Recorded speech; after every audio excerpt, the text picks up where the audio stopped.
Hai.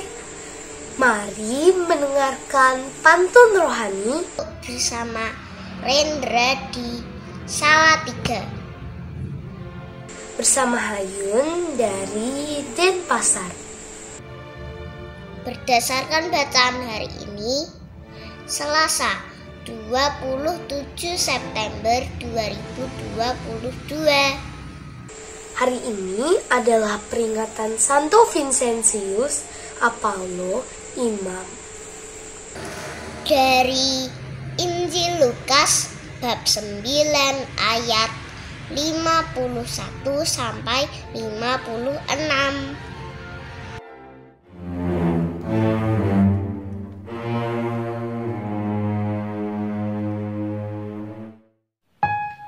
Bapak, Ibu, Saudara-saudari yang dikasihi Tuhan, bacaan Injil hari ini diambil dari Injil Lukas bab 9 ayat 51 sampai dengan 56, di mana di sana dikatakan Yesus yang mengarahkan pandangannya ke Yerusalem.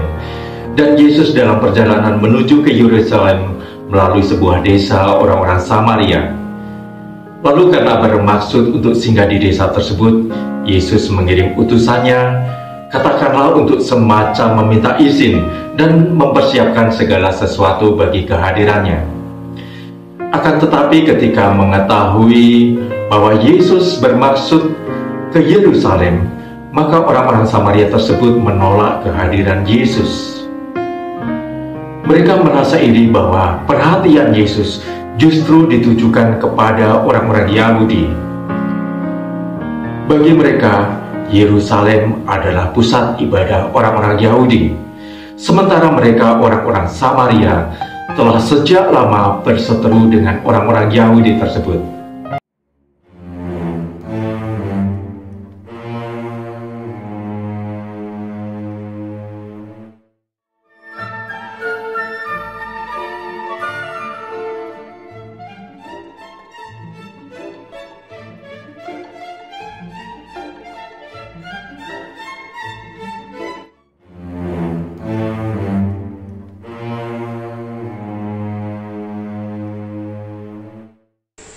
Kebocoran atap bukan hal yang khusus,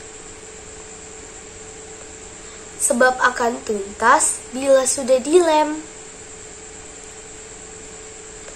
Beberapa murid diutus Yesus mendahuluinya ke Yerusalem.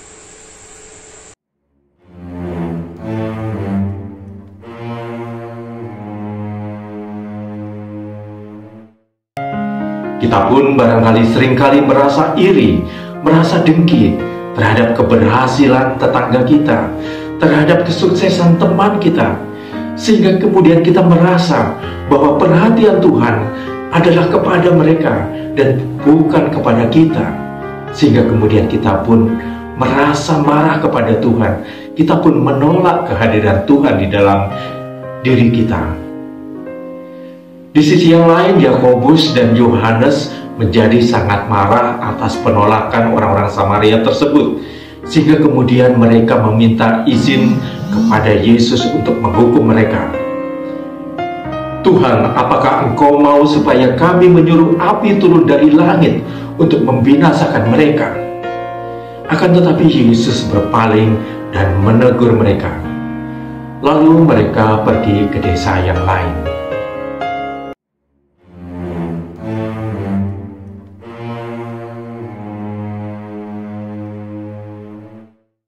Bila tidak memakai daging sapi,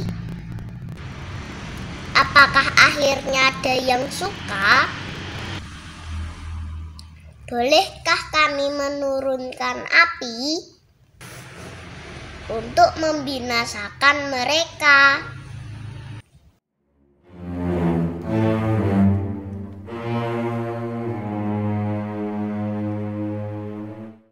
Bapak, Ibu, Saudara-saudari yang dikasihi Tuhan, dalam hidup kita tentunya kita pernah mengalami berbagai penolakan. Apakah itu di tempat kerja, apakah itu dalam pergaulan hidup kita di tengah masyarakat, atau dimanapun juga. Semuanya adalah wajar, karena tidak semua dari keinginan kita bersesuaian dengan kehendak orang lain. Akan tetapi menjadi tidak wajar bagi kita jika penolakan tersebut disertai dengan perlakuan kasar, disertai dengan tidak menghargai kita sama sekali, atau bahkan dengan penghinaan terhadap diri kita.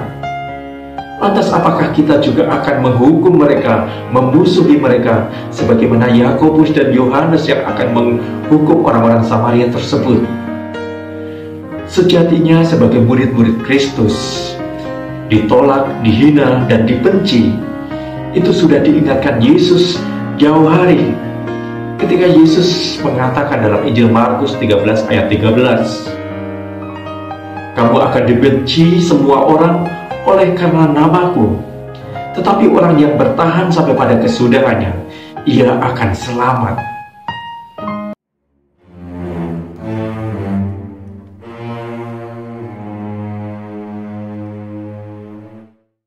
Pohon-pohon telah dirobohkan. Alasannya hendak dibuat arang. Anak manusia untuk menyelamatkan, bukan untuk membinasakan.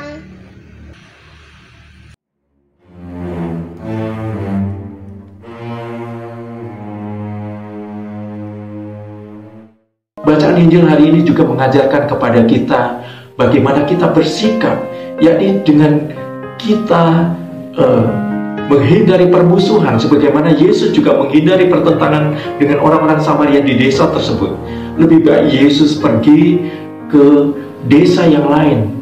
Bahkan meskipun Yesus mempunyai kuasa untuk menghukum mereka, jangankan Yesus, kedua murid Yesus pun, Yakobus dan Yohanes, mempunyai kuasa untuk menyuruh api turun dari langit untuk membinasakan orang Samaria. Tetapi itu tidak dilakukan. Santo Paulus dalam suratnya di dalam Roma 12 ayat 21 juga mengajarkan kepada kita, "Janganlah kamu kalah terhadap kejahatan, tetapi kalahkanlah kejahatan dengan kebaikan." Kiranya kita semua dimampukan dan diberi terang Roh Kudus untuk menjalankan kehidupan sebagaimana yang diteladankan oleh Yesus. Tuhan memberkati. Benedictio Dei Omnipotentis, Patris, et Filii, et Spiritus Sancti, descenda super vos, et maneat semper. Amen.